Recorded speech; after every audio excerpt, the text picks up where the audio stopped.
प्यारे बच्चों नमस्कार। आप सभी का स्वागत है हम सभी के प्यारे से YouTube channel RBSC physics classes पर। और हम पढ़ रहे चैप्टर नंबर 5 जिसका नाम है विद्युत धारा। और इसमें अपन आज करने वाले हैं प्रतिरोध व प्रतिरोधकता पर ताप का प्रभाव कि क्या होगा अगर किसी धातु का किसी पदार्थ का ताप, किसी पदार्थ में जैसे वो चालक हो सकता है, कुचालक हो सकता है या अर्धचालक हो सकता है, अगर अपन उसका ताप बढ़ा दे, टेम्परेचर में कुछ चेंज कर दे तो उसके प्रतिरोध और प्रतिरोधकता पर क्या प्रभाव पड़ेगा ये अपन इसमें देखने वाले हैं। तो इससे पिछले वीडियो में आपने देखा होगा प्रतिरोध का फॉर्मूला क्या आपको याद होगा मेरे हिसाब से कि प्रतिरोध होता है R बराबर M L upon N E square tau A. ये होता है प्रतिरोध, ठीक है, यहाँ पे स्क्वायर है, ठीक है, तो ए। और ये होता है रो यानी प्रतिरोधकता या विशिष्ट प्रतिरोध रेजिस्टिविटी, ये होता है M upon N E square tau. तो देखिए यहाँ से किसी भी चालक के लिए आप कोई भी मान लो चालक कोई भी धातु ले लो, उसकी लंबाई जो आपने चालक चुना है वही रहेगी, लंबाई उसकी एल ही रहने वाली। लंबाई क्या रहेगी उसकी, जो आपने लंबाई ली वही तो रहेगी लंबाई एल, और उसका अनुपात काट क्षेत्रफल ए जो आपने ले लिया वही रहेगा, एल और ए चेंज नहीं हो सकता, वो आपने फिक्स कर दिया। फिर बात करते हैं एम, तो एम है इलेक्ट्रॉन का द्रव्यमान, वो भी फिक्स रहेगा। ई इलेक्ट्रॉन का आवेश, वो भी क्या रहेगा, फिक्स रहेगा। और कौन बचा, यहाँ से बचा एन और तो एन और के बारे में क्या ख्याल है, तो एन वैसे जनरली फिक्स रहता है, लेकिन कब फिक्स रहता है, जब तापमान में कोई चेंज नहीं हो तब एन होता है इकाई आयतन में उपस्थित इलेक्ट्रॉनों की संख्या। तो एन जब तापमान फिक्स हो तो फिक्स रहेगा, लेकिन जैसे तापमान में चेंज करेगा तो एन में कुछ कमी या वृद्धि जो भी होगी, और टो में भी क्या होगी, जैसे वृद्धि होगी एन में, और टो क्या है औसत विश्रांति काल, तो इसमें भी कुछ कमी हो जाएगी। तो एन और टो के चेंज होने से प्रतिरोध परिवर्तित होगा। अपन बोल सकते हैं कि कोई भी पदार्थ है उसका जो प्रतिरोध है वो किसके ऊपर डिपेंड करता है, वो डिपेंड करता है इकाई आयतन में उपस्थित मुक्त इलेक्ट्रॉन की संख्या पर और उसके औसत विश्रांति काल पर। औसत विश्रांति काल क्या होता है, दो कर्मागत टक्करों के मध्य लगा समय, उसे बोलते हैं औसत विश्रांति काल। तो जैसे ही एन और टो चेंज होगा वैसे ही उस किसी भी पदार्थ का आर और रो में परिवर्तन होगा। तो ये अपन देखने वाले हैं। तो पहले जो मैंने 2 लाइन बोली उसको अपन लिखते हैं कि क्या किसी भी पदार्थ का प्रतिरोध व प्रतिरोधकता उसके इकाई आयतन में उपस्थित मुक्त इलेक्ट्रॉनों की संख्या व औसत विश्रांति काल पर निर्भर करती है। तो ये लाइन लिखिए, आप हेडिंग लगा लीजिए, क्या प्रतिरोध व प्रतिरोधकता पर ताप का प्रभाव। और आप क्या लिखोगे कि किसी भी या प्रत्येक पदार्थ का, लिखिए मेरे साथ साथ, प्रत्येक पदार्थ का प्रतिरोध व प्रतिरोधकता, प्रतिरोध व प्रतिरोधकता उसके इकाई आयतन में उपस्थित, उसके इकाई आयतन में उपस्थित, इकाई आयतन में उपस्थित मुक्त इलेक्ट्रॉनों की संख्या। मुक्त इलेक्ट्रॉन्स में आप समझते हो इलेक्ट्रॉनों की, पूरा इलेक्ट्रॉनों की उसके मुक्त आयतन में, उसके इकाई आयतन में उपस्थित मुक्त इलेक्ट्रॉनों की संख्या। मतलब इसको हम क्या किससे दिखाते हैं, एन से। इसका दूसरा नाम हो रहा है इलेक्ट्रॉन संख्या घनत्व। वह औसत विश्रांति काल, वह औसत विश्रांति काल, मतलब इसको किससे दिखाते हैं अपन, इसको टो से दिखाते हैं। औसत विश्रांति काल टो पर निर्भर करती है, डिपेंड करती है, निर्भर करती है। तो फॉर्मूला क्या है देखिए, आपको पता है कि अर्थात आर बराबर M L upon N E square tau A, वह रो बराबर क्या होता है M upon N E square tau. ठीक है भाई, एम एल और ए और ई तो रहेगा फिक्स, तो एन और टो में चेंज हो सकता है, तो तापमान की किसकी वजह से, तापमान की वजह से। तो इनके चेंज होने की वजह से आर में कुछ परिवर्तन होगा। तो अब इसको अपन 1 बाय 1 पढ़ते हैं। ये चालकों में क्या होगा, कुचालकों में क्या होगा, अर्धचालकों में क्या होगा, और जितने अलॉयज है मिश्र धातु है उनमें क्या होने वाला है। तो नेक्स्ट हम बात करते हैं किसकी, चालक के लिए, कंडक्टर्स के लिए क्या प्रभाव पड़ेगा अगर आप उनका तापमान बढ़ा दोगे, प्रतिरोध घट जाएगा या बढ़ जाएगा। देखते हैं आगे खड़ी लिख लीजिए आप, चालकों के लिए या फिर धातुओं के लिए, क्योंकि जो धातु है वो भी क्या चालक ही है। तो चालकों या धातुओं के लिए आप इसको बहुत जगह नोट कर लीजिएगा। अब मैं आगे बात करता हूँ, तो आप हेडिंग लगा लीजिए, पहली हेडिंग अपनी इसके क्या, चालकों या धातुओं के लिए, मेटल्स के लिए या कंडक्टर्स के लिए क्या होने वाला है। तो हेडिंग लिखिए, चालकों ऑब्लिक किसके लिए, धातुओं के लिए। तो देखिए जितने भी जो मेटल्स है उनमें मुक्त इलेक्ट्रॉन्स की संख्या बहुत ज्यादा होती है, बहुत ज्यादा। कितनी, जैसे बात करें एग्जांपल कॉपर की, तो कॉपर एक मेटल है और इसके अंदर लगभग 8.49 इंटू 10⁻28 इलेक्ट्रॉन्स होते हैं। इसको मैं लगभग 10⁻29 इलेक्ट्रॉन बोल सकता हूँ। यानी कॉपर के 1 मीटर के कब है पर मीटर क्यूब, यानी 1 मीटर क्यूब में इतने सारे इलेक्ट्रॉन्स हैं। अगर मान लो आपने ताप बढ़ा दिया तो उसमें 1000-2000 इलेक्ट्रॉन बढ़ भी गए तो कोई खास प्रभाव नहीं डालेगा। एन में वृद्धि होने से फॉर्मूले की बात करें अपन R बराबर ml/n² तो ऐसे अगर बात है तो ताप बढ़ाने पर बेशक एन में वृद्धि होगी, तो एन में वृद्धि होने से आर में कमी होनी थी, ऐसा होना चाहिए, लेकिन ऐसा हुआ नहीं। क्यों नहीं हुआ? क्योंकि जो एन की वृद्धि है वो नेग्लिजिबल नगण्य है। तो फिर कौन डिसाइडिंग फैक्टर है यहाँ पे? तो देखिए ताप बढ़ाने से होगा क्या, धातुओं के जो मुक्त इलेक्ट्रॉन की जो मुक्त इलेक्ट्रॉन्स है उनकी क्या गति करने की स्पीड बढ़ जाएगी, गति यानी चाल बढ़ जाएगी। तो चाल बढ़ने से क्या होगा, उनका औसत विश्रांति काल घट जाएगा। ये बात समझ आपको मैं फीलिंग इसका फील दे सकता हूँ। जैसे मान लो आपका वाटर है, पानी है, ठीक है, धातुओं के लिए आप इसको अप्लाई कर सकते हो इस कंसेप्ट को कि मान लो पानी और पानी जैसे रखा हुआ और मान लो आपने इसको बॉईल किया, गर्म किया, तो गर्म करने से क्या होगा, पानी उबलेगा। तो उबलेगा, जो ऊपर पानी ठंडा वो नीचे जाएगा और जो नीचे पानी गर्म हुआ वो उसका घनत्व कम हो जाएगा तो वो ऊपर आ जाएगा। तो ऐसे उसमें गति स्टार्ट हो जाती है। हमने देखा होगा पानी या चाय जैसे हम लोग बोलती तो ऐसे गति करना स्टार्ट कर देते। यहाँ भी कुछ ऐसा ही होने वाला है, कब? तापमान बढ़ाने पर। तो ताप बढ़ाने से होगा क्या, जो मुक्त इलेक्ट्रॉन की संख्या में आयाम या आवृत्ति बढ़ जाएगी। तो आवृत्ति बढ़ने से आवृत्ति की स्पीड बढ़ गई, तो स्पीड बढ़ने से उनका विश्रांति काल घट जाएगा। तो में क्या हो जाएगी, कमी हो जाएगी, और ये कमी बहुत ज्यादा होगी। एन की तुलना में ये कमी बहुत ज्यादा होगी, तो इनका प्रतिरोध बढ़ जाता है, इनका प्रतिरोध बढ़ जाता है। यहाँ पे डिसाइडिंग फैक्टर कौन है? टो। डिसाइडिंग फैक्टर यहाँ पे कौन है? निर्णायक कौन है यहाँ पे? टो है। टो मतलब विश्रांति काल।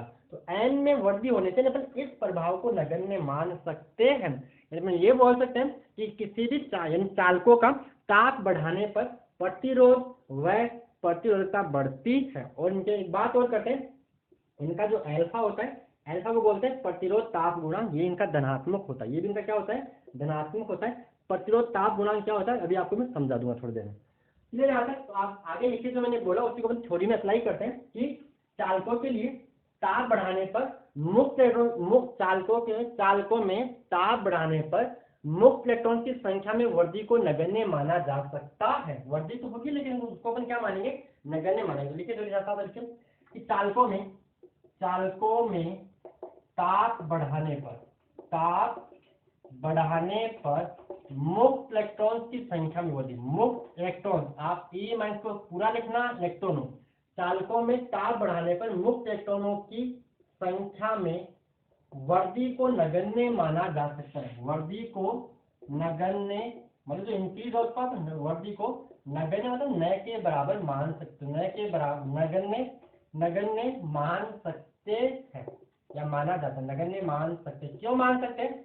10⁻29 इलेक्ट्रॉन लगभग है, अगर 1000-2000 बढ़ गए तो क्या फर्क पड़, क्या कौन सा फर्क पड़ जाएगा, मतलब ठीक है, नगण्य मान सकते हैं। लेकिन ताप बढ़ाने पर चालक में उपस्थित मुक्त इलेक्ट्रॉन्स की संख्या, चालक में उपस्थित मुक्त इलेक्ट्रॉनों की चाल बढ़ जाती है, या मुक्त इलेक्ट्रॉन की टक्कर करने की आवृत्ति। टक्कर पहले धीरे धीरे चल रहा था, धमाधम चल रहा है, तो टक्कर करने की आवृत्ति बढ़ जाएगी। टक्कर करने की आवृत्ति बढ़ जाती है, स्पीड बढ़ गई, फ्रीक्वेंसी बढ़ गई, टक्कर करने की आवृत्ति बढ़ जाती है,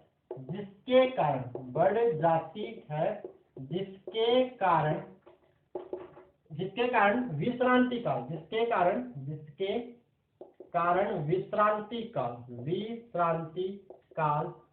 तो में, विश्रांति काल किससे दिखाते हैं अपन? तो से।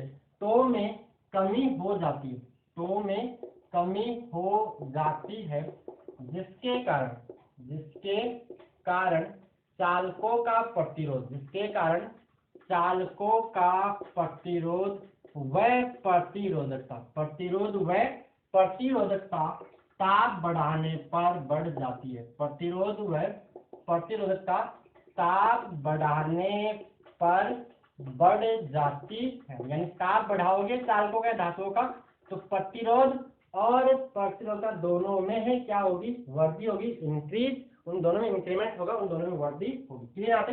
और दूसरी बात ये, इन चालकों के लिए प्रतिरोध ताप गुणांक जो अल्फा उसका मान धनात्मक होता है। ये क्या होता है देखिए, जैसे मैं कुछ डेरिवेटिव तो बात करूंगा कि किसी भी चालक का प्रतिरोध, जैसे मान लो अपने प्रतिरोध मान लिया, मतलब प्रतिरोध मान लेते हैं आर नोट है, शुरू का प्रतिरोध आर नोट है, ठीक है, और ये क्या है 0 डिग्री सेंटीग्रेड पर प्रतिरोध आर नोट ऐसा मैंने मान लिया, और टी डिग्री जैसे तापमान बढ़ाया तो प्रतिरोध में चेंज होगा, तो उसको मैंने क्या मान लिया, आर टी मान लिया।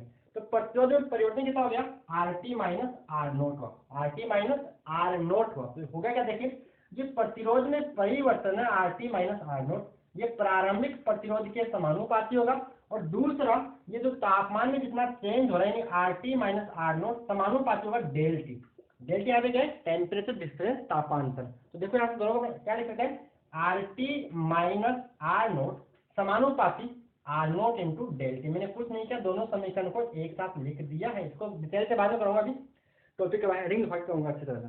तो देखिए यहाँ से क्या बना, R T minus R nought, यहाँ पे वही काम, अगर समानुपाती साइन को अपने हटाएंगे तो क्या आएगा, एक बराबर का चिन्ह, एक नियतांक है, यानी उस नियतांक को यहाँ पे बोला अल्फा, तो alpha R note into del T. तो बना क्या, आर टी बराबर इस आर नोट का इधर ले जाइए, जो ये नियतांक है ना अल्फा, इसी अल्फा को बोलते हैं प्रतिरोध ताप गुणांक। क्या बोलते हैं, प्रतिरोध ताप गुणांक अल्फा इसे बोलते हैं। होता क्या परिभाषा कि जैसे मान लो किसी चालक का प्रतिरोध 0 डिग्री सेंटीग्रेड पर 1 ओम है, कितना है 0 डिग्री सेंटीग्रेड पर 1 ओम है, तो उसका तापमान 1 डिग्री सेंटीग्रेड बढ़ाने पर, उसका तापमान 1 डिग्री सेंटीग्रेड बढ़ाने पर उसके प्रतिरोध में कितना इंक्रीमेंट होगा, कितनी वृद्धि होगी, उसे बोलते हैं प्रतिरोध ताप गुणांक अल्फा। ठीक है, ये हो गया अल्फा। अगर आप फॉर्मूला बनाना चाहो तो बना सकते हो, आर नोट को उधर रख दीजिए, तो आर टी बराबर R nought plus R nought alpha del T. यहाँ से आर टी, यहाँ से आर नोट को कॉमन निकाल लीजिए, तो 1 प्लस अल्फा डेल टी एक संबंध आता है इसमें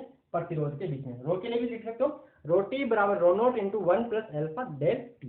ठीक है, तो यहाँ पे इस अल्फा क्या बोलते हैं, प्रतिरोध ताप गुणांक बोलते हैं। तो चालकों के लिए जो अल्फा है वो धनात्मक होता है। क्या होता है, धनात्मक होता है, जिससे उनका ताप बढ़ाने पर, ताप बढ़ाओगे तो प्रतिरोध में धनात्मक का तो जुड़ेगा यहाँ पे, तो प्रतिरोध बढ़ेगा।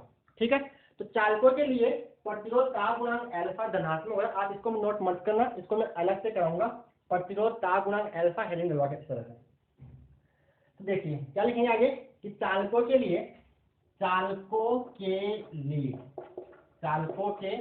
लिए प्रतिरोध ताप गुणांक अल्फा, प्रतिरोध ताप गुणांक मतलब दिखाते किससे, अल्फा क्या होता है, धनात्मक होता है, धनात्मक होता है। इन शॉर्ट इसको यदि आप समझ सकते हो कि अल्फा ग्रेटर देन 0।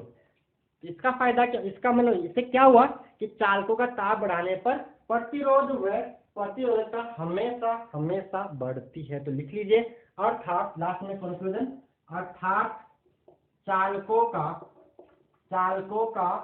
ताप बढ़ाने पर, चालकों का ताप बढ़ाने पर प्रतिरोध व प्रतिरोधकता बढ़ती है, दोनों बढ़ती है, प्रतिरोध व प्रतिरोधकता दोनों बढ़ते हैं। तो ये तो बात होगी चालकों के लिए। क्लियर है यहाँ तक, चालकों का ताप बढ़ाने पर प्रतिरोध व प्रतिरोधकता दोनों में इंक्रीमेंट होगा, दोनों में वृद्धि होगी। तो आप यहाँ तक इसको नोट कर लीजिए। इसी तरह से मैंने आपको सब कुछ समझा दिया और थ्योरी मैंने आपके सामने लिख दिया, बस आपको इसको नोट करके बिल्कुल प्रिंट कर लीजिए, छाप लीजिए जैसे आपकी मर्जी। आगे बात करते हैं किनके लिए, उचालक या अर्धचालकों में क्या होने वाला है। और यहीं पे थोड़ा सा पॉइंट और देख लेते हैं, मिश्र धातुओं के लिए। किनके लिए, मिश्र धातुओं के लिए। एक बार इसका ग्राफ और बनाते एक बार देखिए, इसमें ग्राफ बनाते एक बार, यहाँ तक क्लियर। अब देखिए इसका ग्राफ क्या बनेगा, ये निम्न तापमान पर लो टेम्परेचर के ऊपर, तो जो ग्राफ आता है इसके बीच में तापमान और प्रतिरोध या प्रतिरोधकता के बीच में जो ग्राफ आएगा, किनके लिए, चालकों के लिए। तो ग्राफ कुछ ऐसा आता है कि यहाँ पे अपने लिया T तापमान किसमें, केल्विन में। किसमें लिया अपने तापमान, केल्विन में। एक्स एक्स पर अपने लिया टेम्परेचर या आपका ओरिजिन मूल बिंदु, और वाई एक्स में ले रहे रो या ओ ले लो आर, दोनों बात बराबर, रो ले लो चाहे आर, दोनों में इंक्रीमेंट होगा, दोनों में वृद्धि होगी। तो निम्न ताप जो उस तापमान पर लगभग सरल रेखा चलता है, लेकिन निम्न तापमान क्या होता है, ये ग्राफ ऐसे कुछ होता है ऐसे। ठीक है, ये हो गया, मतलब ताप बढ़ रहा है तो ताप बढ़ने पर वृद्धि क्या हो रही है, बहुत ज्यादा हो रही है। ये है निम्न तापमान पर धातुओं के लिए ये चालकों के लिए प्रतिरोध व तापमान के मध्य संबंध। तो ग्राफ कुछ ऐसा आता है। ठीक है, आपकी बुक में भी ये देखा है, बुक में देखा आपका चालकों की प्रतिरोधकता अलग ताप पर देखिए, यहाँ पे रो और आर दोनों देखें, चालकों की प्रतिरोधकता अलग तापमान पर, ये हो गया इनका ग्राफ। ठीक है, आगे बात करते हैं मिश्र धातु, किसकी बात करते हैं, ये हो गए चालक हो गए। अब मिश्र धातु जैसे मैग्नीन है, कॉन्स्टेंटन है, नाइक्रोम है। नाइक्रोम में 80% निकिल, नाइक्रोम 80% निकिल होता है और 20% क्रोमियम होता है। ऐसे ही आपका मैग्नीन है, उसमें 84% कॉपर होता है, 12% मैंगनीज होता है, किसमें उसमें मैग्नीन में, और बचने के साथ 4% जो होता है निकिल होता है। इसमें ये क्या है, मैंगनीन है, मैंगनीन। ये आपका नाइक्रोम, क्या है, नाइक्रोम, NiCHROM, नाइक्रोम है। और ऐसे एक और होता है कॉन्स्टेंट, उसमें 55% कॉपर होता है और 45% निकिल होता है। ये क्या है, ये आपका होता है कॉन्स्टेंटन, क्या होता है, कॉन्स्टेंटन। ये सारे के सारे क्या है, मिश्र धातु। क्या होता है उनका कंपोजिशन लिख लीजिए कि नाइक्रोम होता है, नाइक्रोम होता है 80% निकिल, 20% क्रोमियम, Cr, क्रोमियम। और मैंगनीज होता है, मैंगनीज, सॉरी मैंगनीज, इसको बोलते हैं मैंगनीज। मिश्र धातु एलोय, इसमें होता है 84% कॉपर, 12% मैंगनीज और 4% निकिल। और दूसरा कॉन्स्टेंट, इसमें होता है 55% कॉपर और 45% निकिल। तो ये कुछ मिश्र धातु है। तो इन मिश्र धातुओं का जो ताप बढ़ाने पर प्रतिरोध में कमी या प्रतिरोध में वृद्धि होती है, लेकिन वो न के बराबर होती है, क्योंकि इनका प्रतिरोध ताप गुणांक अल्फा लगभग 0 होता है। किनका, मिश्र धातुओं का। तो मिश्र धातुओं का ताप बढ़ाने पर इनके प्रतिरोध या प्रतिरोधन वृद्धि नगण्य होती है, न के बराबर होती है। यही रीजन है, इनको अपन मीटर सेतु के जो मीटर सेतु का जो तार है उसमें अपन काम लेते हैं वगैरह वगैरह।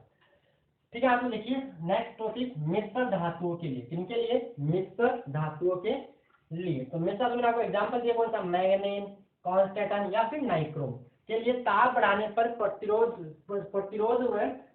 में परिवर्तन न के बराबर होता है। किसके बराबर होता है, न के बराबर, नगण्य होता है, क्योंकि इनका प्रतिरोध ताप गुणांक अल्फा लगभग 0 होता है, ना तो पॉजिटिव ना ही नेगेटिव। तो लगभग 0 मतलब उसमें तापमान बढ़ाने में खास फर्क नहीं पड़ेगा, फर्क तो पड़ेगा लेकिन उसमें कोई खास फर्क नहीं है।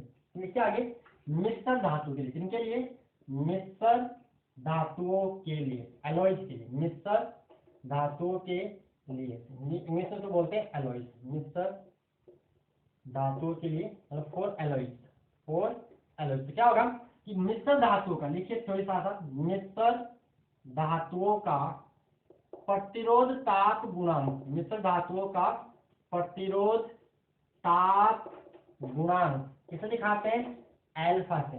वो प्रतिरोध ताप गुणांक लगभग 0 होता है, प्रतिरोध ताप गुणांक अल्फा लगभग 0 होता है, लगभग 0 होता है, जिससे जिससे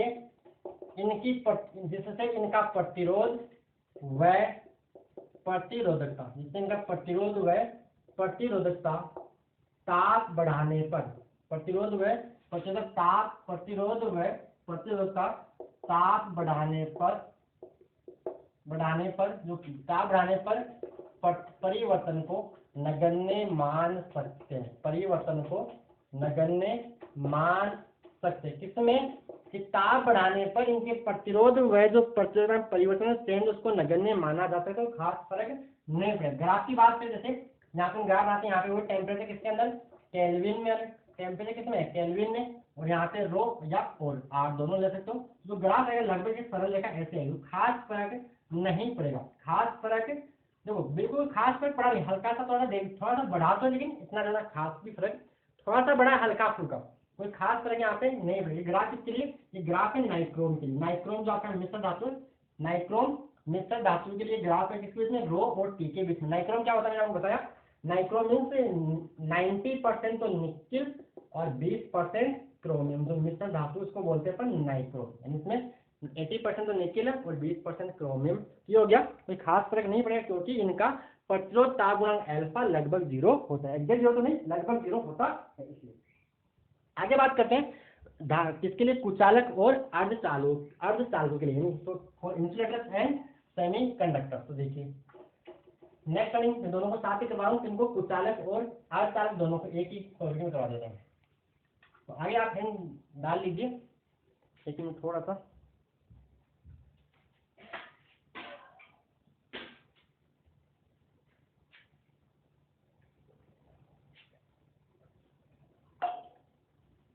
तो नेक्स्ट हेडिंग होगी क्या, कुचालक या फिर अर्धचालक, कुचालक या अर्धचालकों के लिए, कुचालक या अर्धचालकों के लिए इंसुलेटर एंड सेमी कंडक्टर। तो वहीं पे आते वापस, आपने पढ़ा था R बराबर ml/n² टो, ये किसका फॉर्मूला है, प्रतिरोध का, और रो बराबर क्या होता है m/n² इंटू टो आता है। ठीक है यहाँ तक। अब देखिए जो कुचालक और अर्धचालक होते हैं उनके ऊपर जो 0 डिग्री सेंटीग्रेड या 0 केल्विन पर, जीरो परम ताप पर, परम ताप समझते हो, परम ताप मतलब -276.16 डिग्री सेंटीग्रेड। ठीक है, मतलब 0 केल्विन परम ताप। तो परम ताप पर इनमें मुक्त इलेक्ट्रॉन की संख्या न के बराबर होती है, किनकी, मुक्त इलेक्ट्रॉन की संख्या न के बराबर होती है। और जैसे इनका ताप बढ़ाएंगे तो मुक्त जो इलेक्ट्रॉन्स है उनकी संख्या में वृद्धि चरघातांकीय रूप से होगी, एक्सपोनेंशियली होगी, मतलब बहुत ज्यादा बढ़ जाएगी। तो इससे क्या होगा, इनका प्रतिरोध, ये बहुत ज्यादा बढ़ जाएगी तो प्रतिरोध में क्या हो जाएगा, कमी हो जाएगा। और यहाँ पे वही टो यहाँ पे ज्यादा काम नहीं करेगा।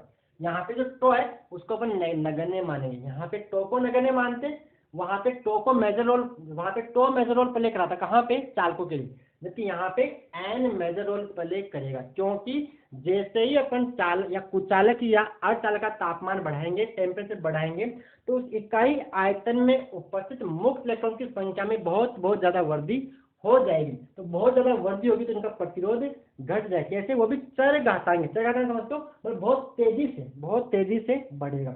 यही इसका रोल है। क्या लिखेंगे अपन, थोड़ी लिखेंगे, साफ समझा दिया मैंने आपको। अब लिखिए थोड़ी, क्या लिखोगे थोड़ी, कि कुचालकों व अर्धचालकों में, कुचालकों व अर्धचालकों में टो को ताप बढ़ाने पर विश्रांति काल का प्रभाव नगण्य मानते हैं, जबकि ताप बढ़ाने पर कुचालकों व अर्धचालकों के इकाई आयतन में उपस्थित इलेक्ट्रॉनों की संख्या में बहुत ज्यादा वृद्धि हो जाती है, जिससे इनका प्रतिरोध ताप बढ़ाने पर घट जाता है, ताप बढ़ाने पर घट जाता है। किनका, कुचालकों और अर्धचालकों। थोड़ी लिख लीजिए बस, यही क्या लिखोगे, कुचालक व अर्धचालक, कुचालक व अर्धचालक, अर्धचालकों का ताप बढ़ाने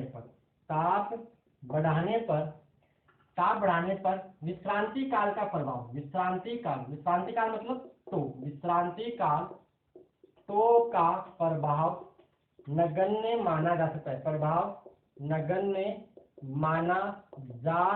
सकता है, क्योंकि वहां पे टक्कर बहुत ज्यादा पहले नहीं हुई, माना जा सकता है। जबकि ताप बढ़ाने पर कुचालक व अर्धचालक,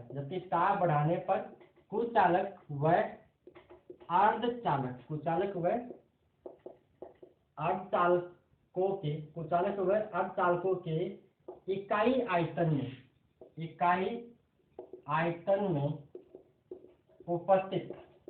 आयतन में उपस्थित मुक्त इलेक्ट्रॉन्स की संख्या में बहुत ज्यादा वृद्धि हो जाती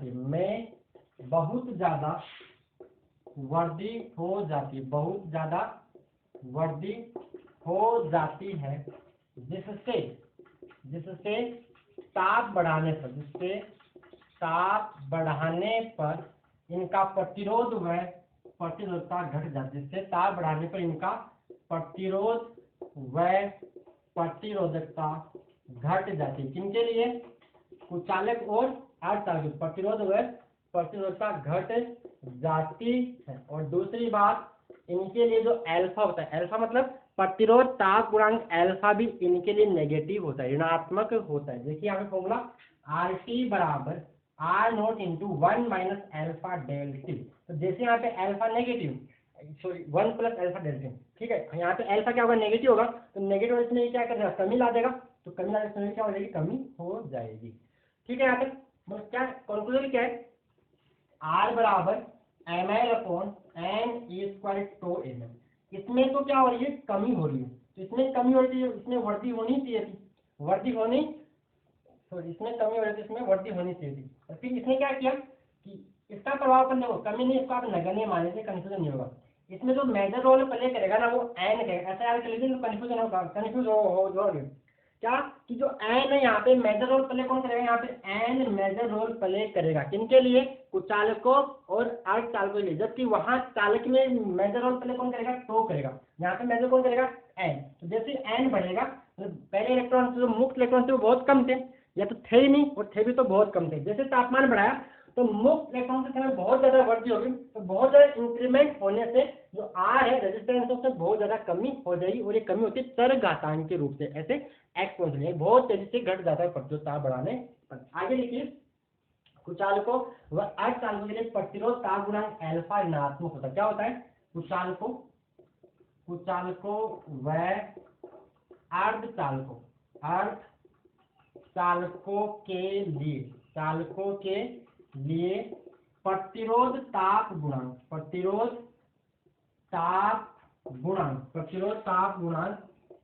अल्फा ऋणात्मक होता है। क्या होता है, ऋणात्मक होता है, यानी सिंपल ऐसे याद कर सकते हैं, alpha less than 0 for insulators and semiconductor, alpha less than 0। तो तुम ये फाइनली अपन ऐसा बोल सकते हैं कि ताप बढ़ाने पर कुचालकों व अर्धचालकों की प्रतिरोध व प्रतिरोधता घटती है।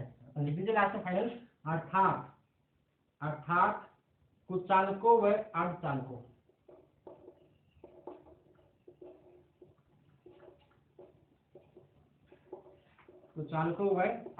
का ताप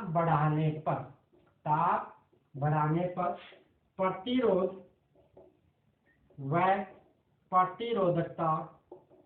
प्रतिरोधकता क्या लिखोगे, चरघातांकी मतलब बहुत तेजी से चरघातांकी रूप से घटती है, ठीक है, ये होगा। अब बाकी इसका अपन ग्राफ बना लेते हैं, इसके लिए अर्धचालकों का ग्राफ आपकी बुक में भी दे रखा है। तो देखिए यहाँ तक क्लियर, आप इसको यहाँ तक कौन सी नोट कर लीजिएगा। अब एक ग्राफ देख लीजिए कि जो ताप बढ़ाने पर प्रतिरोध में क्या होगी, कमी होगी। तो ग्राफ नेक्स्ट ग्राफ जैसे कैसा आएगा,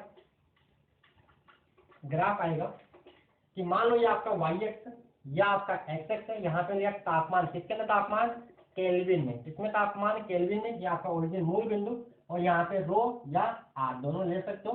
तो ताप बढ़ेगा तो प्रतिरोध में क्या होगी, कमी होगी, और प्रतिरोध में क्या होगी, कमी। कैसे, चरघातांक के रूप से। तो ग्राफ आएगा बिल्कुल ऐसे तेजी से, बहुत तेजी से ऐसे एक्सपोनेंशियल, इसको बोलते हैं चरघातांक के रूप से कमी, यानी ताप बढ़ रहा है इसमें क्या होगी, कमी हो रही है ऐसे।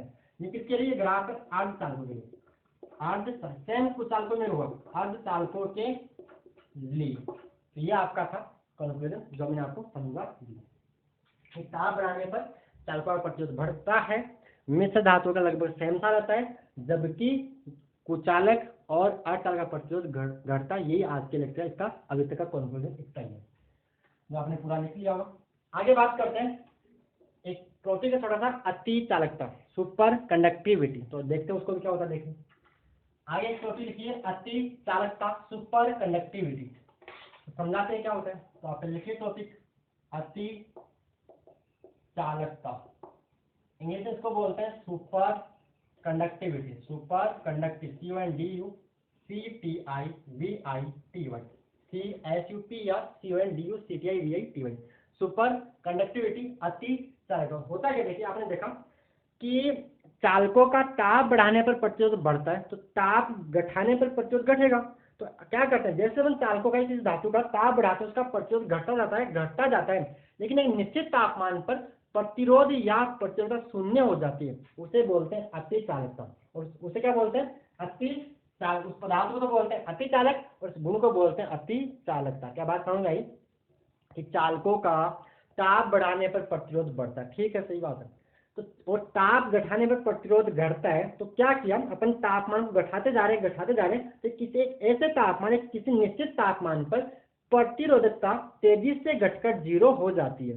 तो उससे जो ये घटना हो रही है उसे बोलते हैं अति चालकता, और जो घटना ये पदार्थ शो कर रहा है, जो घटना ये पदार्थ दिखा रहा है उसे बोलते हैं अति चालक पदार्थ, ठीक है। तो पहली बात ये क्या लिखेंगे कि सामान्य धातु, क्या समझ लिखोगे, सामान्य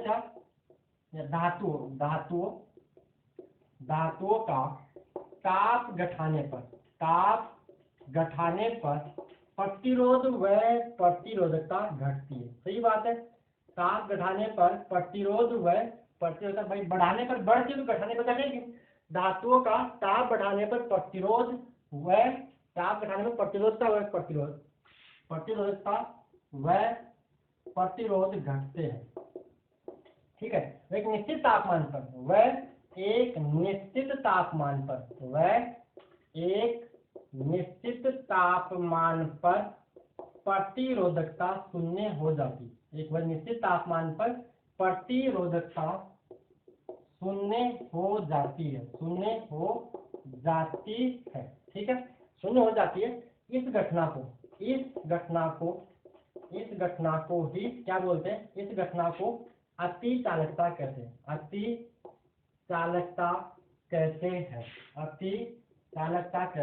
वह जो पदार्थ यह घटना प्रदर्शित करता है उसे अति चालक कहते हैं। अति चालक सुपर कंडक्टर अति चालक कहते हैं। क्लियर है कि धातुओं का ताप घटाने पर प्रतिरोध व प्रतिरोधकता घटती है, लेकिन निश्चित तापमान पर प्रतिरोधकता शून्य हो जाती है। इस घटना को अति चालकता कहते हैं। वह जो पदार्थ ये घटना दिखाता है उसे अति चालक बोलते हैं। और एग्जाम्पल जो पारा वो 4.2 केल्विन पर यह घटना शो करता है। पारे के लिए जो इसका टेम्परेचर 4.2 वो निश्चित तापमान 4.2 केल्विन है। ठीक है, तो ये थी आपकी अति चालकता। आगे एक टॉपिक और छोटा सा, मैसनर प्रभाव। क्या होता है नेक्स्ट टॉपिक इसमें? मैसनर प्रभाव। तो ये होता है, देखो, अति चालकता के केस में पदार्थ के अंदर चुंबकीय क्षेत्र भी 0 हो जाता है, चुंबकीय क्षेत्र भी शून्य हो जाता है, उसे बोलते हैं मैसनर प्रभाव। लिख लीजिए कि अति चालकता के प्रभाव में